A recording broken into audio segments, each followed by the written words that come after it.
మా latest videos కోసం మా ఈ తెలుగు న్యూస్ ఛానల్ సబ్స్క్రైబ్ చేసి గంట సింబల్ యాక్టివేట్ చేసుకోండి.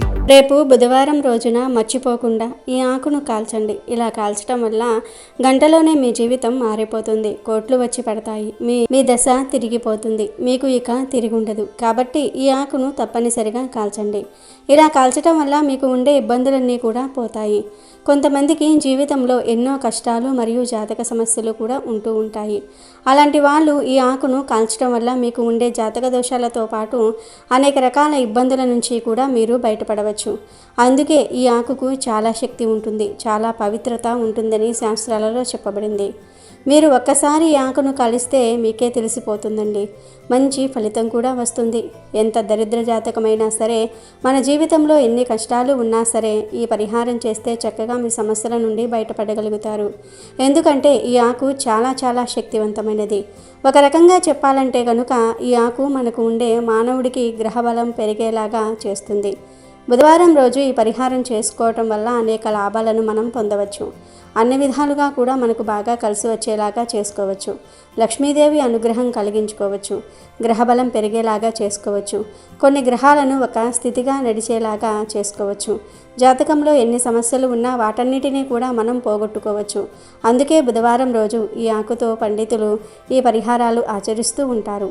ఇది చాలామందికి తెలిసిన పరిహారం, కొంతమందికి తెలియకపోవచ్చు. కాబట్టి మీరు కూడా తప్పనిసరిగా బుధవారం రోజు ఈ ఆకు పరిహారం చేసుకోండి. ఎందుకంటే ఈ ఆకుకి అన్ని శక్తులు ఉన్నాయి.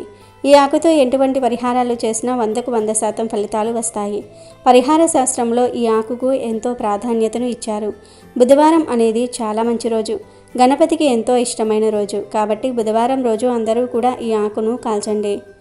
ఇంతకీ ఈ బుధవారం రోజున ఏ ఆకును కాల్చాలి అనే విషయాన్ని ఇప్పుడు మనం ఈ వీడియోలో వివరంగా తెలుసుకుందాం. ఫ్రెండ్స్ కన్నా ముందు ఒక పవిత్ర కథను విందాం. ఫ్రెండ్స్ ముందైతే కామెంట్ బాక్స్లో జై శ్రీకృష్ణ అని కామెంట్ చేయండి. అలాగే ఈ వీడియోకి ఒక లైక్ కొట్టి మా ఛానల్ని సబ్స్క్రైబ్ చేసుకొని మాకు సపోర్ట్ చేయండి. పూర్వం యమలోకంలో యమధర్మరాజు తన సింహాసనం మీద ఆసీనుడై ఉన్నాడు. ఆయన పక్కనే చిత్రగుప్తుడు జీవుల పాపపుణ్యాల చిట్టాలను రాసుకుంటూ నిమగ్నమై ఉన్నాడు.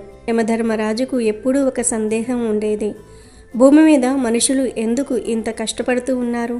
దేవుడు వారికి కావలసినవన్నీ ఇచ్చాడు కదా, అయినా సరే ఎందుకు దరిద్రాన్ని వాళ్ళంతట వారే కోరి తెచ్చుకుంటున్నారు అని ఆలోచిస్తూ ఉండేవారు. యమధర్మరాజుకు అత్యంత నమ్మకస్తుడైన ఒక దూత ఉండేవాడు. అది మనిషి రూపంలో కాదు, ఒక శునకం రూపంలో ఉండేది. ఈ కుక్క యమధర్మరాజుకు చాలా ప్రీతిపాత్రమైనది. అది ఎప్పుడూ యమధర్మరాజు పాదాల చెంతనే ఉంటూ ఆయన ఆజ్ఞ కోసం ఎదురు చూస్తూ ఉండేది. ఒకరోజు యమధర్మరాజు ఆ కుక్కను పిలిచి, ఓ శునకమా, నీవు నాకు అత్యంత నమ్మకమైన సేవకుడివి. నాకు భూలోకంలో జరుగుతున్న కొన్ని వింత పోకడల గురించి తెలుసుకోవాలని ఉంది. ముఖ్యంగా మనుషులు, అందులోనూ గృహిణులు తమకు తెలియకుండానే చేస్తున్న కొన్ని తప్పుల వల్ల వారి కుటుంబాలు ఎలా నాశనమవుతున్నాయో, ఆ దరిద్రం ఎలా తాండవిస్తుందో నాకు స్వయంగా చూసి నివేదిక ఇవ్వాలి. నువ్వు వెంటనే భూలోకానికి వెళ్ళు. అక్కడ ప్రతి ఇంటిని, ప్రతి మనిషిని, ముఖ్యంగా స్త్రీల ప్రవర్తనను క్షుణ్ణంగా గమనించు. ఏ ఇల్లు సుఖశాంతులతో ఉంది, ఏ ఇల్లు దరిద్రంతో కొట్టుమిట్టాడుతుంది, ఆ దరిద్రానికి అసలు కారణం ఏమిటి అనేది తెలుసుకుని రా అని ఆజ్ఞాపించాడు. యమధర్మరాజు ఆజ్ఞ మేరకు ఆయన వాహనమైన ఆ శునకం భూలోకానికి బయలుదేరింది. ఆ కుక్క భూమి మీద అనేక ప్రదేశాలు తిరుగుతూ మనుషుల కష్టసుఖాలను, వారి ప్రవర్తనను గమనిస్తూ ఒక ఊరి చివరికి చేరుకుంది. అక్కడ ఒక పెంకుటిల్లు ఉంది. ఆ ఇంటి పరిస్థితి చూస్తేనే తెలుస్తుంది అక్కడ దరిద్రం తాండవిస్తుందని. ఆ ఇంటి యజమాని పేరు ధర్మయ్య. పేరుకు తగ్గట్టే అతడు చాలా ధర్మాత్ముడు, నీతి నిజాయితీలతో బ్రతికేవాడు. ఉదయం లేచింది మొదలు రాత్రి వరకు రెక్కలు ముక్కలు చేసుకుని కష్టపడేవాడు. కానీ ఎంత కష్టపడినా చేతిలో చిల్లిగవ్వ మిగిలేది కాదు.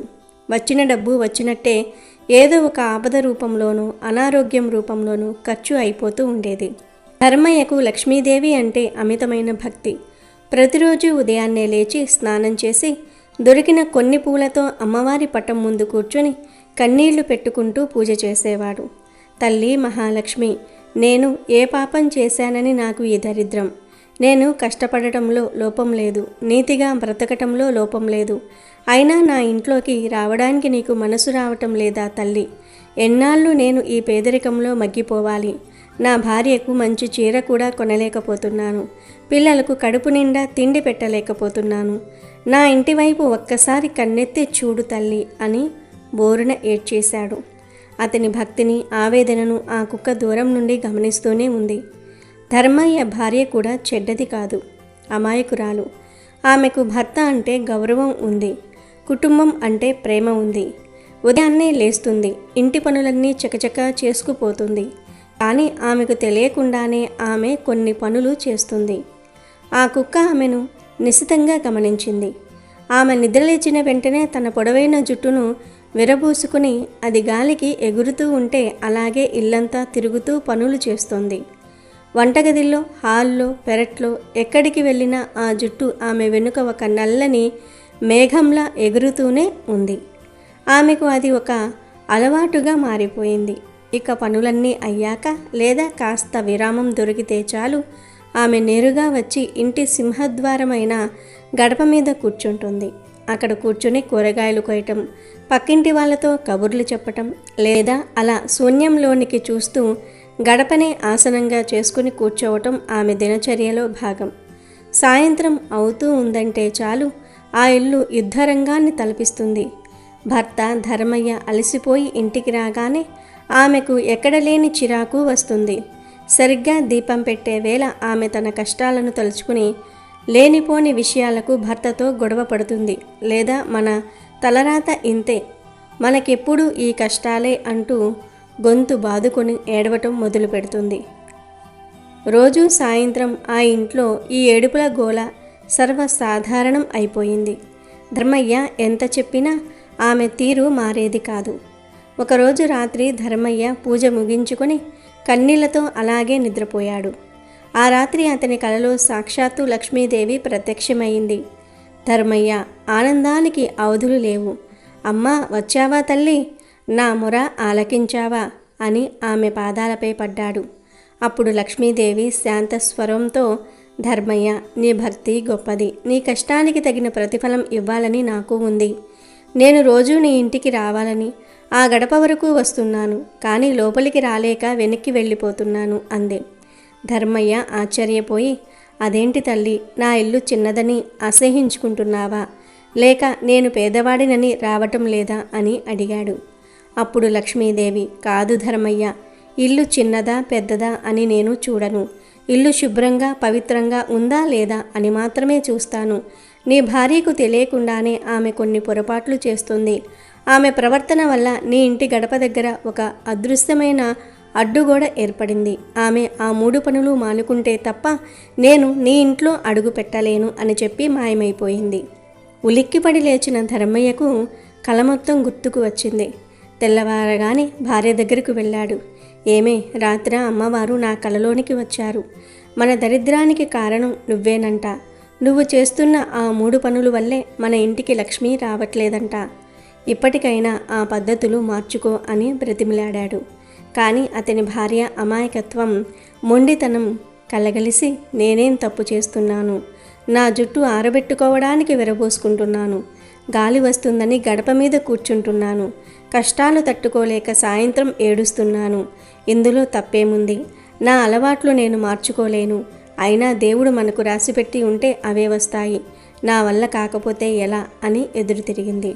ధర్మయ్యకు కోపం కట్టలు తెంచుకుంది. ఇన్నాళ్ళు సహనంతో ఉన్నాడు. కానీ సాక్షాత్తు దేవతే చెప్పిన భార్య వెనకపోయేసరికి నిశ్చయించుకున్నాడు. చూడు, ఇన్నాళ్ళు నీ ఇష్టం వచ్చినట్లు ఉన్నావు, భరించాను. కానీ మన ఇంటి నాశనానికి కారణం అవుతున్నా కూడా నువ్వు మారనంటే నేను సహించను. ఈ 3 అలవాట్లను నువ్వు ఈరోజే మానేయాలి. లేదంటే ఈ దరిద్రంలో నేను బ్రతకలేను. నిన్ను ఈ ఇంటిని వదిలివేసి నేను సన్యాసిగా ఎక్కడికైనా వెళ్ళిపోతాను. నీ కర్మ, నీ ఇష్టం అని కఠినంగా చెప్పి బయటికి వెళ్ళిపోయాడు. భర్త మాటలోని ఆవేదన, కోపం చూసి ఆమె భయపడింది. భర్త నిజంగానే వదిలేసి వెళ్ళిపోతే తన గతి ఏంటని ఆలోచించింది. భయం వల్లనైనా సరే మారాలని నిర్ణయించుకుంది. వెంటనే జుట్టును చక్కగా ముడివేసుకుంది. గడప దగ్గరకు వెళ్ళి దండం పెట్టుకుని పసుపు రాసి ఇకపై దాని మీద కూర్చోకూడదని నిర్ణయించుకుంది. ఆ సాయంత్రం భర్త ఇంటికి రాగానే గొడవ పడకుండా చిరునవ్వుతో ఎదురెళ్ళి కాళ్లకు నీళ్ళిచ్చింది. ఏడుపు మానేసి చక్కగా దీపం వెలిగించి దేవుడి స్తోత్రం చదివింది. ఆమెలో వచ్చిన ఈ మార్పు చూసి ధర్మయ్య సంతోషించాడు. ఆశ్చర్యమేమిటంటే ఆమె మారిన కొన్ని రోజులలోనే ధర్మయ్యకు ఊహించిన ధనలాభం కలిగింది. అతని పనులన్నీ విజయవంతమయ్యాయి. అప్పులన్నీ తీరిపోయాయి. ఆ ఇంట్లో నవ్వులు పూశాయి. ఇదంతా గమనించిన ఆ కుక్క ధర్మయ్య కుటుంబం సుఖపడటం చూసి సంతోషించి తిరిగి యమలోకానికి ప్రయాణమైంది. యమలోకంలో సింహాసనం మీద ఉన్న యమధర్మరాజు ముందు ఆ కుక్క ప్రత్యక్షమైంది. ప్రభు, నేను భూలోకంలో ధర్మయ్య అనే ఒక భక్తుడి ఇంటిని చూశాను. అక్కడ జరిగిందంతా గమనించాను అని చెప్పింది. యమధర్మరాజు ఆసక్తిగా, ఓహో, మరి ఆ ఇంట్లో దరిద్రం ఎందుకు ఉంది? తర్వాత ఎలా పోయింది? అసలు ఆ స్త్రీ చేసిన తప్పులు ఏమిటి? వివరంగా చెప్పు అని అడిగాడు. అప్పుడు ఆ కుక్క ఇలా వివరించడం మొదలుపెట్టింది. మహాప్రభు, ఆ ఇంట్లోని స్త్రీ చేస్తున్న పనులను చూస్తూ ఉంటే నాకే అసహ్యం వేసింది. కానీ అవి పచ్చి నిజాలు. మనుషులు తాము చేసే చిన్న చిన్న పొరపాట్లు తమ జీవితాలను ఎలా నాశనం చేస్తున్నాయో తెలుసుకోలేకపోతున్నారు. ముఖ్యంగా ఆ ఇల్లాలు చేస్తున్న ఆ 3 పనులు ఆ ఇంటిని నరకప్రాయం చేస్తున్నాయి. ఆమె చేస్తున్న మొదటి తప్పు జుట్టు విరబూసుకుని తిరగటం. ప్రభు, స్త్రీ జుట్టులో ఒక ప్రత్యేకమైన శక్తి ఉంటుంది. అందుకే పెద్దలు జుట్టును ఎప్పుడూ బంధించి ఉంచాలని, అంటే ముడి లేదా జడ వేసుకోవాలని చెప్తారు. కానీ ఆవిడ ఉదయం నిద్రలేచినప్పటి నుండి రాత్రి పడుకునే వరకు జుట్టు విరబూసుకునే తిరిగేది. శాస్త్రం ప్రకారం అలా జుట్టు విరబూసుకున్న స్త్రీని చూసి జ్యేష్ఠాదేవి అంటే దరిద్రదేవత అమితంగా ఆకర్షితురాలవుతుంది. జుట్టు విరబూసుకోవటం అనేది అమంగళానికి, శోకానికి పెద్ద సంకేతం. సాధారణంగా మన ధర్మం ప్రకారం ఇంట్లో ఎవరైనా చనిపోయినప్పుడు మాత్రమే స్త్రీలు ఆ విధంగా జుట్టు విరబోసుకుంటారు. మరి నిత్య సుమంగలిగా ఉండాల్సిన ఆ ఇల్లాలు అలా పిశాచంలా జుట్టు విరబూసుకుని వంట చేయటం, ఆ విరబూసుకున్న జుట్టుతోనే అందరికీ వడ్డించటం వల్ల ఆ వెంట్రుకల ద్వారా ప్రతికూల శక్తులు ఆహారంలోనికి ప్రవేశిస్తాయి. ఆ ఆహారం తిన్న భర్తకు, పిల్లలకు బుద్ధి మందగిస్తుంది. వారిలో కోపం పెరుగుతుంది. క్రమంగా ఆరోగ్యం క్షీణిస్తుంది. లక్ష్మీదేవి ఎప్పుడూ అలంకార ప్రియ. చక్కగా తల దువ్వుకుని, జుట్టు ముడివేసుకుని, ముత్తైదువులా పువ్వులు పెట్టుకున్న స్త్రీని చూడగానే మహాలక్ష్మి ఆ ఇంట్లోకి పరిగెత్తుకుంటూ వస్తుంది. కానీ ఈమె జుట్టు విరబూసుకోవటం వల్లనే ఇన్నాళ్ళు లక్ష్మీదేవి ఆ ఇంటి వాకిలి దాటి లోపలికి రాలేకపోయింది. ఇక రెండో తప్పు గురించి చెప్పాలంటే అది మరింత దారుణం ప్రభు. ఆమె ఎప్పుడూ గడప మీద కూర్చుని పనులు చేసేది. నిజానికి గడప అనేది కేవలం ఇటుకలు, సిమెంటుతో కట్టినది కాదు. అది ఇంటికి మరియు బయట ప్రపంచానికి మధ్య ఉండే ఒక పవిత్రమైన వారధి. గడప అంటే సాక్షాత్తు లక్ష్మీ స్వరూపం, వాస్తుపురుషుడు నివసించే ప్రధాన ప్రదేశం.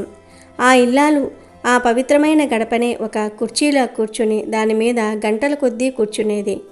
శాస్త్రాల ప్రకారం గడపను తొక్కిన, గడప మీద కూర్చున్న ఆ ఇంటి యజమాని వెన్ను విరిగిపోతుంది. అంటే దాని అర్థం ఆయన ఆర్థికంగా పూర్తిగా చితికిపోతాడు అని. గడప మీద కూర్చుంటే ఇంట్లోకి రావలసిన ప్రాణశక్తి లేదా పాజిటివ్ ఎనర్జీ ఆగిపోతుంది. గాలి, వెలుతురుతో పాటు లక్ష్మీ కటాక్షం కూడా గడప దాటకుండా బయటే ఉండిపోతుంది. పైగా ఆమె ఆ గడప మీద కూర్చొని తల దువ్వుకోవటం, అక్కడే కూర్చొని గోళ్ళు తీసుకోవటం వంటి పరమ దరిద్రపు పనులు చేసేది. ఇది మహాపాపం. గడపను ప్రతిరోజు పసుపు కుంకుమలతో పూజించి నమస్కరించాలి తప్ప దాని మీద కూర్చొని అగౌరవపరచకూడదు. ఎప్పుడైతే ఒక స్త్రీ గడప మీద కూర్చోవటం మానేసి దాన్ని గౌరవిస్తుందో అప్పుడే ఆ ఇంటికి అదృష్ట ద్వారాలు తెరుచుకుంటాయి. చివరిగా మూడవ తప్పు, ఇది అన్నిటికంటే అత్యంత ప్రమాదకరమైనది ప్రభు. అదేమిటంటే సాయంత్రం వేళ గొడవలు పడటం మరియు ఏడవటం. సంధ్యా సమయం అంటే సూర్యుడు అస్తమించి చీకటి పడే సమయం. ఆ సమయంలో ప్రకృతిలో మార్పులు సంభవిస్తాయి. అసురి శక్తులు లేదా దుష్ట శక్తులు మేల్కొనే సమయం అది. అటువంటి పవిత్రమైన సమయంలో ఇంట్లో దీపం వెలిగించి ధూపం వేసి దైవనామ స్మరణ చేస్తే ఆ దుష్టశక్తులు పారిపోతాయి. కానీ ఆ ఇల్లాలు సరిగ్గా ఆ సమయంలోనే తన భర్తతో, ఇరుగు పొరుగు వారితో గొడవలు పెట్టుకునేది. భర్త అలసిపోయి ఇంటికి రాగానే కష్టాలు చెప్పుకుంటూ ఏడ్చేది. సంధ్యా సమయంలో కార్చే కన్నీళ్లు, ఆ సమయంలో వినిపించే ఆర్తనాదాలు దరిద్రాన్ని నేరుగా ఆహ్వానిస్తాయి. ఆ సమయంలో ఏ ఇంట్లో అయితే స్త్రీ ఏడుస్తుందో ఆ ఇంటిని విడిచిపెట్టి లక్ష్మీదేవి ఒక్క క్షణం కూడా ఉండకుండా వెళ్ళిపోతుంది. సంధ్యా సమయంలో నిద్రపోవటం, ఆహారం తీసుకోవటం, ఏడవటం, గొడవ పడటం, ఈ 4 పనులు చేసేవారి ఇంట్లో కుబేరుడి సంపాదన ఉన్నా సరే ఒక్క రూపాయి కూడా నిలవదు. ఆ ఇల్లు ఎప్పుడూ అప్పుల బాధలతో, అశాంతితో ఉంటుంది. ఆ కుటుంబంలోని ధర్మయ్య భార్య ఈ 3వ తప్పును కూడా గుర్తించి సాయంత్రం వేళ ఏడవటం మానేసి ప్రశాంతంగా దీపం పెట్టడం మొదలుపెట్టిన రోజు నుండే ఆ ఇంటి రాత మారిపోయింది. ప్రభు ఈ 3 విషయాలు ప్రతి మగాడు గమనించాలి. తన ఇంట్లోని స్త్రీలు ఇలాంటి తప్పులు చేయకుండా చూసుకోవాలి. వినడానికి ఇవి చిన్నవిగా, అసహ్యంగా అనిపించవచ్చు, కానీ ఒక కుటుంబం నాశనం కావడానికి ఈ 3 అలవాట్లు చాలు. స్త్రీలు తమ జుట్టును చక్కగా ముడివేసుకోవాలి, గడపను గౌరవించాలి, సాయంత్రం వేళ ఇంట్లో ప్రశాంతతను నెలకొల్పాలి. అప్పుడు మాత్రమే ఆ ఇంట్లో సుఖశాంతులు ఉంటాయి అని ఆ కుక్క వివరించింది. యమధర్మరాజు ఆ కుక్క చెప్పిన మాటలను ఎంతో శ్రద్ధగా, గంభీర ముద్రతో విన్నాడు. ఆ కుక్క వివరించిన 3 విషయాలు విన్న తర్వాత యముని ముఖంలో ఒక వింతైన ఆలోచన మెరిసింది. ఆయన తన సింహాసనంపై కొంచెం ముందుకు వంగి ఆ కుక్క వైపు చూస్తూ ఇలా అన్నాడు: ఓ దూత, నువ్వు చెప్పినవి కేవలం ఆ ఒక్క ఇంటి విషయాలే కాదు, ఈ కలియుగంలో చాలా ఇళ్లలో జరుగుతున్న యథార్థాలు. స్త్రీని మేము శక్తి స్వరూపిణిగా, లక్ష్మిగా భూలోకానికి పంపాము. కానీ ఆమె తన గొప్పతనాన్ని మర్చిపోయి ఇలాంటి దరిద్రపు అలవాట్లకు లోనవ్వటం వల్ల ఆ కుటుంబాలే కాదు, మొత్తం సమాజమే పతనమైపోతుంది. నువ్వు చెప్పిన ఆ 3 విషయాలతో పాటు నేను కూడా స్త్రీల గురించి, వారు చేసే మరికొన్ని పొరపాట్ల గురించి చెప్తాను విను. ఇల్లు నందనవనం కావాలన్నా, నరక కూపం కావాలన్నా అది ఆ ఇంటి ఇల్లాలి చేతిలోనే ఉంటుంది. నువ్వు చెప్పినట్టు జుట్టు విరబూసుకోవటం అనేది కేవలం భౌతికమైన విషయం కాదు, అది ఆమె మానసిక అశాంతికి మరియు క్రమశిక్షణ రాహిత్యానికి నిదర్శనం. ఏ స్త్రీ అయితే తన శరీరాన్ని, తన ఆహార్యాన్ని పద్ధతిగా ఉంచుకోదో ఆమె మనసు కూడా అదుపులో ఉండదు. అలాంటి స్త్రీ ఉన్న ఇంట్లో ఆలోచనలు ఎప్పుడూ ప్రతికూలంగానే ఉంటాయి.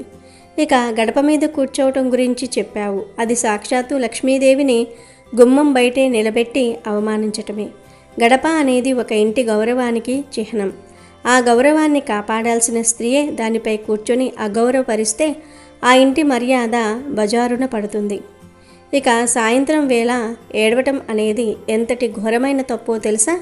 సాయంత్రం వేళ సూర్యుడు అస్తమించి చంద్రుడు ఉదయించే ఆ సంధికాలంలో దేవతలు భూలోక సంచారం చేస్తూ తదాస్తు అని దీవిస్తారంట. ఆ సమయంలో ఎవరైతే ఏడుస్తారో, ఎవరైతే గొడవ పడతారో వారి జీవితం అలాగే ఏడుపులతో నిండిపోవాలని దేవతలు దీవిస్తారు. అందుకే ఆ సమయంలో కన్నీరు కార్చటం అంటే తన దరిద్రాన్ని తానే రాసుకున్నట్లు. ఇవే కాకుండా నేను గమనించిన మరికొన్ని చేదు నిజాలు ఉన్నాయి. ఒక స్త్రీ తన ఇంట్లో అన్నం వడ్డించేటప్పుడు చిరాకు పడుతూ, విసుక్కుంటూ వడ్డిస్తే ఆ అన్నం విషయంతో సమానమవుతుంది.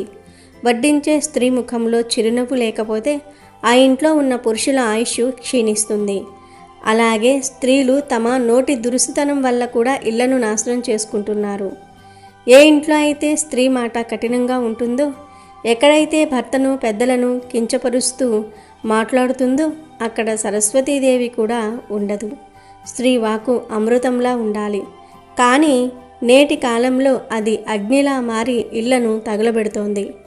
పురుషుడు ఎంత సంపాదించినా ఆ డబ్బును పొదుపు చేసి ఇంటిని చక్కదిద్దే బాధ్యత స్త్రీదే.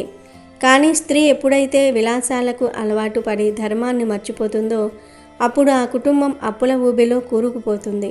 ముఖ్యంగా స్త్రీలు సూర్యోదయం తర్వాత కూడా నిద్రపోవటం అనేది దరిద్రానికి అతిపెద్ద కారణం. సూర్యుడు వచ్చిన తర్వాత కూడా మంచం మీద పడుకుని ఉండే స్త్రీ ఉన్న ఇంటికి లక్ష్మి ఎప్పటికీ రాదు. అది ఆ ఇల్లాలు చేసే 4వ తప్పుగా మనం పరిగణించవచ్చు. అలాగే స్త్రీ తన ఇంటి గుట్టును బయట పెట్టకూడదు. ఎప్పుడైతే ఒక స్త్రీ తన ఇంటి సమస్యలను, భర్త బలహీనతలను వీధిలో ఉన్న వారితో చర్చిస్తుందో అప్పుడే ఆ ఇంటి పతనం మొదలవుతుంది. ఆ కుక్క చెప్పినట్టు ధర్మయ్య భార్య ఈ విషయాలన్నీ గ్రహించి ఉండవచ్చు. ఆమె జుట్టు ముడివేసుకోవటం, గడపను గౌరవించటం, సాయంత్రం దీపం పెట్టడం మొదలుపెట్టినప్పుడు ఆ ఇంట్లో మార్పు రావటం సహజం. ఎందుకంటే స్త్రీ మారితేనే సంస్కృతి మారుతుంది. నువ్వు చూసిన ఆ ఇంట్లో స్త్రీ కేవలం 3 తప్పులే చేసి ఉండవచ్చు, కానీ లోకంలో స్త్రీలు చేసే ఇలాంటి పనులు ఇంకా చాలా ఉన్నాయి. అతిగా నిద్రపోవటం, స్నానం చేయకుండా వంటగదిలోనికి వెళ్ళటం, ఎప్పుడూ ఇతరుల మీద అసూయ పడటం ఇవన్నీ కూడా దరిద్రాన్ని మోసుకొచ్చేవే. ప్రతి పురుషుడు తన భార్యకు లేదా ఇంట్లోని స్త్రీలకు ఈ విషయాలను సున్నితంగా వివరించాలి. ఇది వారిని తక్కువ చేయటం కాదు, ఇంటిని రక్షించుకోవటం. ఏ ఇల్లాలి పాదాలు శుభ్రంగా ఉంటాయో, ఏ ఇల్లాలు ముఖంలో ప్రశాంతత ఉంటుందో, ఏ ఇల్లాలి మాటలో మృదుత్వం ఉంటుందో ఆ ఇల్లు వైకుంఠంలా మారుతుంది. నువ్వు చెప్పిన విషయాలు వినడానికి చేదుగా ఉన్నా అవి ప్రతి కుటుంబానికి రక్షణ కవచాలు లాంటివి. యమధర్మరాజుగా నేను చెప్పేది ఒక్కటే, కలియుగంలో ధర్మం ఒంటి పాదం మీద నడుస్తుంది. ఆ పాదాన్ని నిలబెట్టాల్సింది స్త్రీయే. ఆమె దారి తప్పితే యమలోకానికి వచ్చే పాపుల సంఖ్య పెరుగుతుంది తప్ప భూమి మీద సుఖం ఉండదు.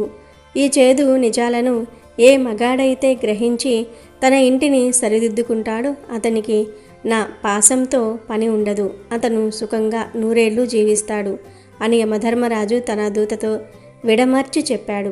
ఆ కుక్క యమధర్మరాజు జ్ఞానోదయాన్ని పొంది సంతృప్తితో తల ఊపి మళ్ళీ భూలోకంలో ధర్మాన్ని గమనించడానికి బయలుదేరింది. ఈ కథ ద్వారా మనం తెలుసుకోవాల్సింది ఏమిటంటే, ఆచారాలు అనేవి కేవలం మూఢనమ్మకాలు మాత్రమే కావు, అవి మన జీవితాన్ని సుఖమయం చేసే మార్గదర్శకాలు.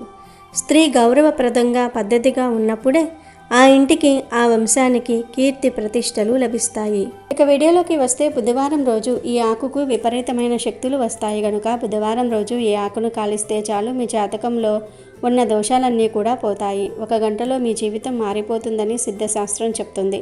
మరి ఆ ఆకు ఏమిటి అంటే కరివేపాకు. అవును, బుధవారం రోజు కరివేపాకు చెట్టుకి విపరీతమైన శక్తులు వస్తాయి. ఎవరైతే జాతక దోషాలు పోవాలని కోరుకుంటూ ఉన్నారో, మీ జాతకం అద్భుతంగా మారిపోవాలని కోరుకుంటూ ఉన్నారో, ధన సమస్యలు పోయి ధనలాభం కలగాలని కోరుకుంటూ ఉన్నారో, వారందరూ కూడా చక్కగా ఈ బుధవారం రోజున కరివేపాకు చెట్టు దగ్గరకు వెళ్ళి 5 కరివేపాకు రెబ్బలను కోసి తెచ్చుకోండి. మీ ఇంటి దగ్గర కరివేపాకు చెట్టు ఉంటే ఆ చెట్టు నుండి కోసి తెచ్చుకోవచ్చు, లేదా ఇరుగు పొరుగు ఇళ్లల్లో కరివేపాకు చెట్టు ఉంటే అక్కడి నుండి అయినా సరే కోసి తెచ్చుకోవచ్చు, లేదా కూరగాయల కొట్టు దగ్గర ఫ్రెష్గా కరివేపాకు కొని తెచ్చుకొని అయినా సరే పరిహారం చేసుకోవచ్చు. ఏమీ లేదు, 5 రెబ్బల కరివేపాకు తెచ్చుకొని ఆ కరివేపాకును చిన్న ప్లేట్లో కానీ లేదా ధూపం వేసుకునే గిన్నె ఉంటుంది కదా, ఆ గిన్నెలో కానీ వేసుకోవాలి. తర్వాత ఈ కరివేపాకు రెబ్బల మీద కొంచెం కర్పూరం పొడిని కూడా చల్లాలి. ఆ పైన చిటికెడన్ని ఆవాలను కూడా వేయండి. ఎందుకంటే కరివేపాకు లాగానే ఆవాలు కూడా చాలా శక్తివంతమైనవి. ఆవాలు నెగిటివ్ ఎనర్జీ మొత్తాన్ని కూడా తొలగించేస్తూ ఉంటాయి.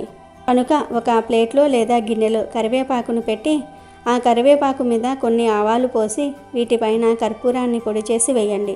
తర్వాత మనసులో సంకల్పం చెప్పుకొని ఈ ప్లేట్ను తీసుకుని వెళ్ళి మీ ఇంటి నడి మధ్యలో పెట్టి అగ్గిపుల్లతో వెలిగించండి. కర్పూరం పొడి వేశారు కనుక ఇవన్నీ చక్కగా కాలిపోతాయి. అలా కాలిపోయినప్పుడు మీరు దూరంగా ఉండండి. చిటపటమని సౌండ్ వస్తుంది కదా, అలా చిటపటలాడితే మీ ఇంట్లో ఉన్న చెడంతా కూడా పోతుందని అర్థం. కనుక మీరు దూరంగా ఉండండి. ఇలా బుధవారం రోజు కరివేపాకును కాల్చడం వలన ఇంట్లో ఉన్న నెగిటివ్ ఎనర్జీ అంతా కూడా పోతుంది.